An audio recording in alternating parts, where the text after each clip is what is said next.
Mimi ninajua mtanikumbuka kwa mazuri, si kwa mabaya, kwa sababu nimesacrifice maisha yangu kwa ajili ya Watanzania maskini. Kwa hiyo tusimame pamoja, tusibaguane kwa vyama, tusibaguane kwa ajili ya dini zetu, tusibaguane hata kwa makabila yetu.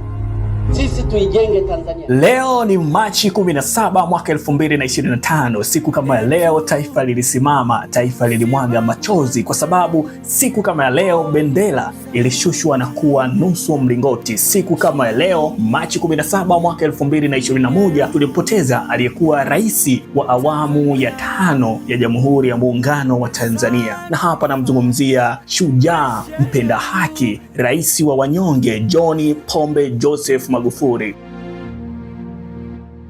John Pombe Magufuli alizaliwa Oktoba 29 mwaka 1959 huko Chato na akafariki Machi 17 mwaka 2021 akiwa na umri wa miaka 61 huko jijini Dar es Salaam. John Pombe Magufuli aliapishwa rasmi kuwa rais wa awamu ya 5 ya Jamhuri ya Muungano wa Tanzania kupitia tiketi ya chama chake cha Mapinduzi CCM mnamo Novemba 5 mwaka 2015 mpaka Machi 17, 2021. Siku kama ya leo Machi 17, watu kutoka mataifa mbalimbali hususan kutoka Tanzania, Watanzania wengi wameendelea kuguswa na kuonyesha majonzi yao kila ifikapo Machi 17. Wewe unayemuenzi John Pombe Magufuli kwa kitu gani? Niambie hapo kwenye comment. Mimi naitwa Sungura. Mtanikumbuka kwa mazuri, si kwa mabaya, kwa sababu nimesacrifice maisha yangu kwa ajili ya Watanzania maskini.